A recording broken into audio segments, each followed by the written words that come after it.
Hey engineering friends, and welcome to 1.2.3 part 3, which we're going to talk specifically about your multimeter. In the last episode, I gave you a little bit of an introduction to this, and I talked to you how to hook this up correctly so that you won't blow out a fuse.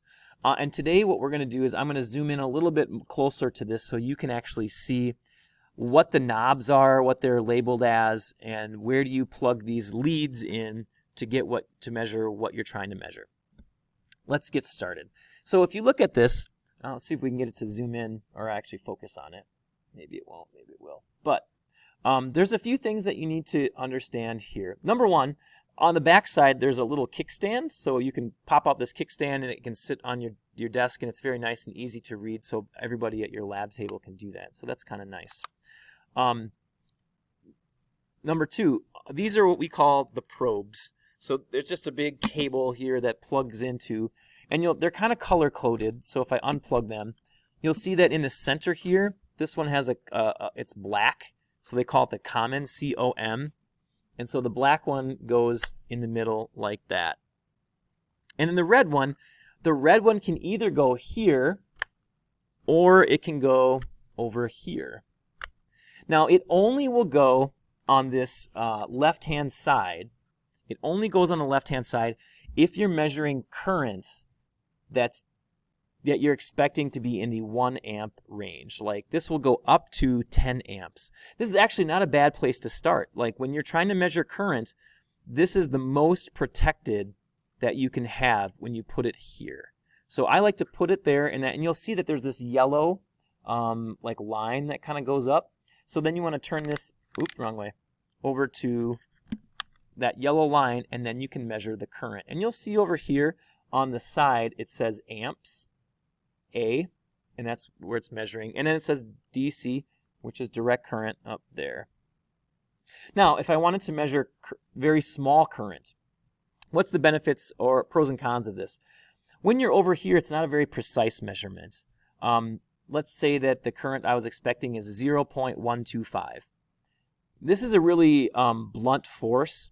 If you want to get a more precise number, and as long as and you'll see here that this one is fused up to 200 milliamps. So if you read there, it's hard for you guys to maybe see, but when you get up close, it will tell you how much current this is fused to. And it says 200 milliamps max fused. So this will be a much better measuring of current if you want to get a more accurate reading. And you'll notice that the units have changed too. It says MA, milliamps, right there. So I think even if I go one more, it says microamps. It's got the micro symbol. Those of you that are in physics, you've gone through and you remember the micro symbol. Okay, so current.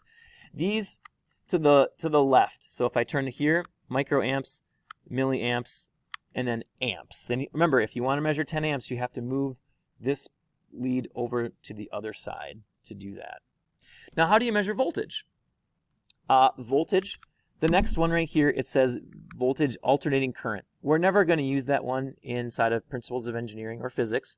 You're going to want to use direct current. And you'll see it's actually color-coded. See how it's green right here, and then that green goes around and it makes sure that you plug it into here. So this thing's kind of color-coded to help you put where you want to plug it into. So this is auto-ranging. So depending upon whatever you plug it into, if you look at the units over here, this says millivolts right now. If you hook it up to something, it will say volts, millivolts, microvolts. So just make sure that you're paying attention to the units that it says behind there. If you want to measure resistance, you would just turn it one more, and you'll see that now there's that omega symbol that we talked about. That's resistance. And then there's one final setting over here, and this is actually a pretty useful one. Right now, this is the diode symbol. You'll see at the top, it's got like a little arrow. That's a diode. You won't need to know that, but if you hit the mode key once, the mode is right here. It says mode, and you'll see that symbol up at the top change. It looks like a little speaker. I push it again, it goes back to the arrow. When you have it on this setting right here, this is what we call a continuity tester. So if you want to know if something has a wire broken inside, if you use your probes here and I touch these, maybe you'll hear it. Let's see if I can. You hear that? If you touch something and there's continuity, I use this to diagnose all the time if there's a broken wire that I can't see. Is this making contact? The continuity tester. You turn it all the way to the right, and then you hit the mode key until you see that little, looks like a speaker symbol right there. Now, if you do happen to blow a fuse, the only way you're going to know is if you try to measure current and it's not giving you anything. You're like, Mr. Hare, it's not giving me anything, nothing's working. Well, that means that your fuse is blown.